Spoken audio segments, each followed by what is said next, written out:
Hi friends. ఈరోజు నేను స్వీట్‌గా, పుల్లగా, కారంగా ఎంతో టేస్టీగా ఉండే మ్యాంగో పికిల్ చేశాను.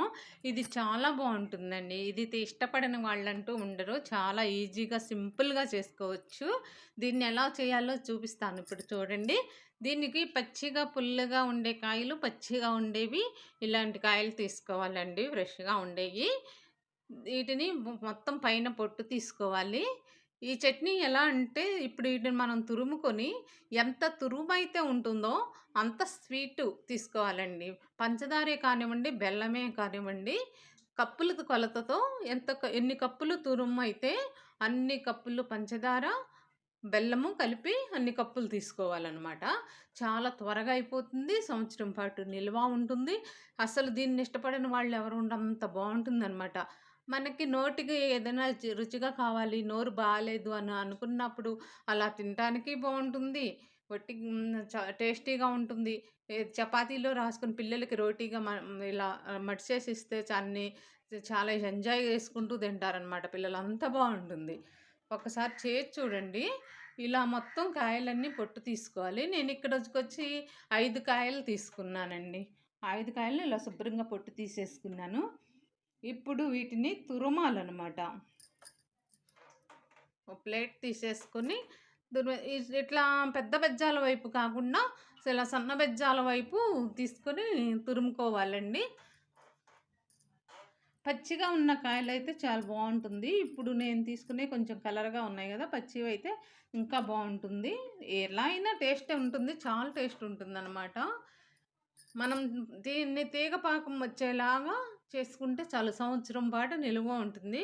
మనం పాకం పర్ఫెక్ట్‌గా చేసుకొని దీనికి తీసుకునే కొలతలు పర్ఫెక్ట్‌గా తీసుకుంటే సంవత్సరం పాటు నిలవ ఉంటుందండి. దీన్ని ఇష్టపడని వాళ్ళు ఎవరు ఉండరు. చాలా బావుంటుంది. ఇప్పుడు నేను తీసుకున్న తురుము కప్పులు 1, 2, 3. మూడో కప్పండి ఇది. స్టవ్ వెలిగించుకొని లో ఫ్లేమ్‌లో పెట్టుకోవాలండి. లో ఫ్లేమ్‌లో పెట్టుకొని ఇలా 3 తురుముల కప్పుకి 3 కప్పుల తురుముకి 3 కప్పులు స్వీటు. ఇప్పుడు ఒక కప్పు బెల్లం తీసుకున్నాను. రెండో కప్పు పంచదార తీసుకుంటున్నాను. రెండో కప్పు, మూడో కప్పులో సగమే తీసుకుంటున్నాను నేను. ఎందుకంటే మాకు స్వీట్ తక్కువ కావాలనుకొని నేను 2:30 కప్పులే తీసుకున్నానిక్కడ. మీరు తీపి ఎక్కువ తినేవాళ్ళైతే, స్వీట్‌గా ఇష్టపడేవాళ్ళైతే 3 కప్పులు తీసుకోండి.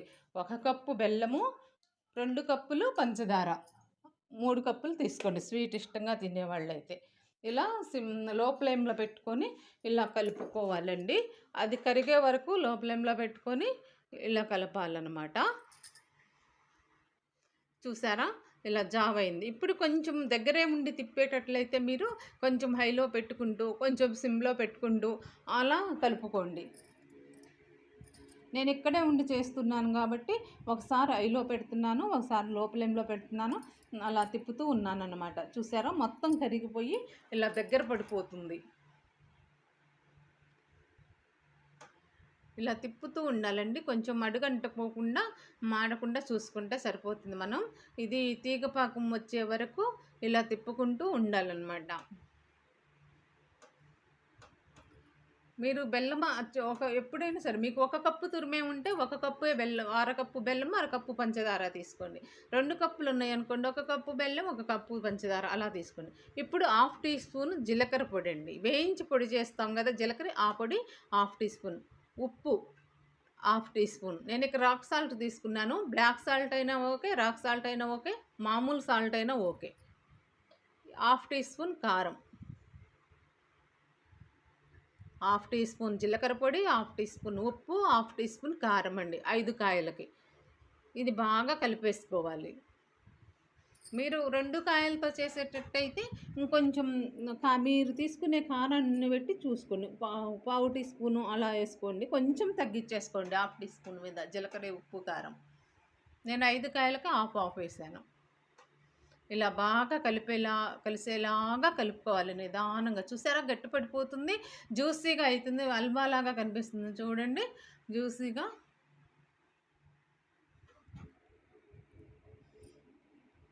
ఇలా తిప్పుతూ ఉండాలండి. అసలు దీన్ని ఒక్కసారి ట్రై చేసి చూడండి మీరు. అసలు చాలా అంటే చాలా బాగుంటుంది. ఇప్పుడు పాకం వచ్చింది నేను చూస్తున్నాను. తీగ పాకమేనండి. మరీ ముదురు పాకాలు అవసరం లేదు దీనికి. తీగ పాకం వస్తే సరిపోతుంది. ఇంకొంచెం అండి. ఇప్పుడు ఇది ఇదిగో చూసారా?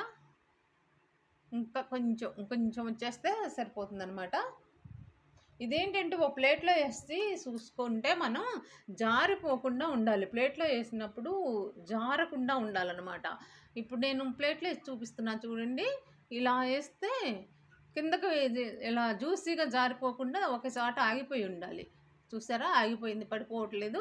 అలా ఉంటే అదయిపోయినట్టు పర్ఫెక్ట్‌గా వచ్చేసినట్టు. ఇప్పుడు ఒక్క నిమిషం ఉంచేసి ఇంకొకసారి చూద్దామండి. పాకం ఇంకొక నిమిషం తిప్పేస్తున్నాను. ఇంకొంచెం రావాలనిపిస్తుంది నాకు.